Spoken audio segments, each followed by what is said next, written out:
Maka terjawab sudah tuduhan terhadap Al-Imam Al-Albani rahimahullahu ta'ala bahwasanya beliau sama sekali tidak pernah mengkafirkan Al-Imam Al-Bukhari rahimahullahu ta'ala. Bahkan beliau di akhir ucapannya ingin menyucikan Al-Imam Al-Bukhari rahimahullahu ta'ala dari tuduhan bahwasanya beliau telah mentakwil ayat-ayat Allah subhanahu wa ta'ala.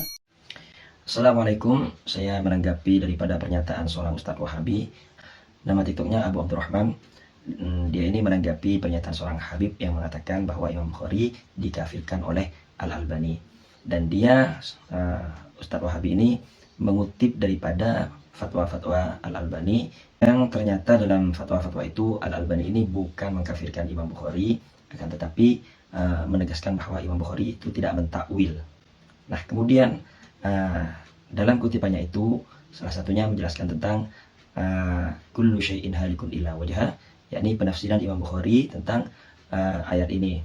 Kullu syai'in halikun, setiap sesuatu, segala sesuatu itu akan binasa kecuali illa wajhahu, kecuali wajah Allah subhanahu wa ta'ala. Kullu syai'in halikun illa wajha, segala sesuatu akan binasa kecuali wajah Allah subhanahu wa ta'ala. Berkaitan dengan ayat ini, Al-Imam Al-Bukhari rahimahullahu ta'ala memiliki dua penafsiran. Penafsiran yang pertama, illa mulkahu, kecuali apa yang dimiliki oleh Allah subhanahu wa ta'ala atau kerajaan Allah subhanahu wa ta'ala. Kemudian penafsiran yang kedua, illa ma urida bihi wajhu, kecuali apa-apa yang dikehendaki dari wajah Allah subhanahu wa ta'ala. Al-Imam Al-Bukhari rahimahullahu ta'ala beliau lebih condong kepada pendapat yang kedua. Maka kesimpulannya, bahwasanya penafsiran dari firman Allah subhanahu wa ta'ala, kullu syai'in halikun illa wajha, segala sesuatu pasti akan binasa melainkan hanya wajah Allah subhanahu wa ta'ala, ay illa ma urida bihi wajhu, melainkan apa-apa yang dikehendaki dari wajah Allah subhanahu wa ta'ala dari sebuah amalan yang saleh. Inilah yang lebih tepat.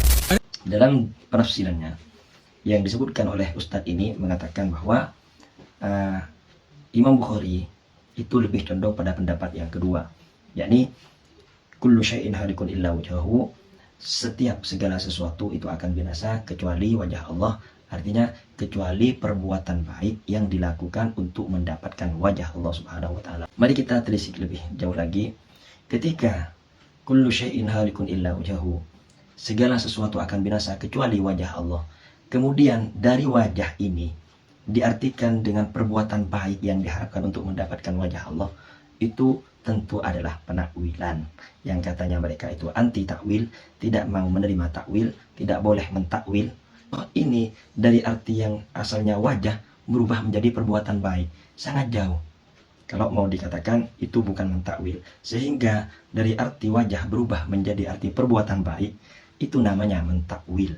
Seandainya itu tidak mentakwil, maka yang dimaksud di sini adalah setiap segala sesuatu akan binasa kecuali wajah Allah, itu baru tidak ditakwil.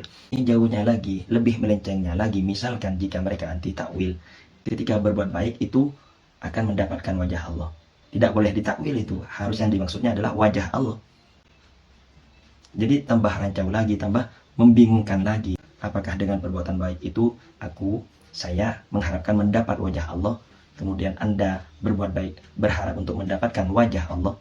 Jangan ditakwil, tetap wajah, jangan diartikan ridhonya. Tidak boleh Anda mentakwil. Jadi Anda menolak takwil daripada mulkahu karena pernyataan Al-Albani, kalau mengatakan mulkahu berarti itu bukan orang Islam, bukan orang beriman. Segala sesuatu akan binasa kecuali kerajaan kekuasaan Allah subhanahu wa ta'ala. Dengan artian itu adalah artian seorang yang tidak beriman dan tidak Islam, artinya kafir. Sehingga Anda membela Imam Bukhari dengan mengatakan Imam Bukhari tidak mentakwil demikian, tapi lebih pada pendapat yang kedua. Kemudian Al-Albani ini tampak bingung dalam menanggapi pertanyaan daripada pengikutnya ini, orang yang sejalan pemikirannya. Jika Anda lihat sendiri dalam fatwa-fatwa tersebut ya, dalam kitabnya itu, dengan jawaban taqaddama salafan, ketika ditanyakan tentang Imam Bukhari bahwa apakah dia mentakwil illa mulkahu illa ma urida bihi, kemudian apa tanggapannya? Taqaddama salafan, ya, Imam Bukhari itu ulama salaf terdahulu tidak mungkin mentakwil.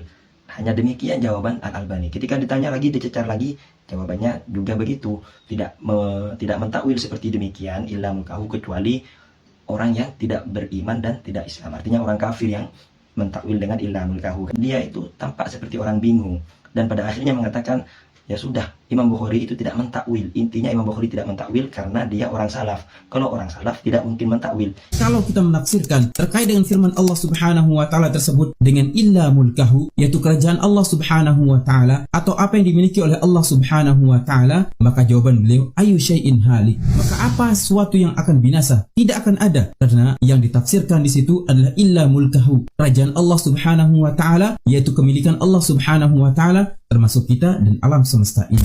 Kemudian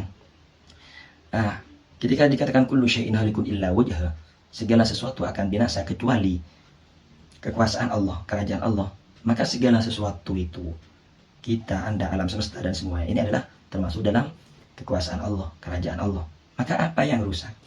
Ini sama halnya seperti ini. Kullu syai'in halikun illa wajha, segala sesuatu di dunia ini akan binasa kecuali kerajaan Allah dan kekuasaan Allah. Karena dalam Al-Quran disebutkan ketika pada hari kiamat disebutkan limanil mulkul yaum, milik siapa kerajaan pada saat ini, pada hari ini, karena sudah binasa semua isi dunia ini. Maka disebutkan lillahil wahidil qahar, milik Allah semata yang maha satu.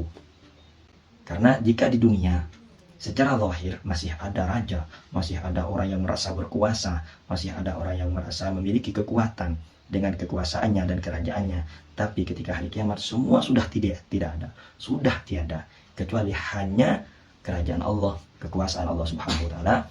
Sehingga Allah berfirman demikian. Semoga bermanfaat. Tidak semuanya saya tanggapi, hanya 2 poin itu saja. Assalamualaikum warahmatullahi wabarakatuh.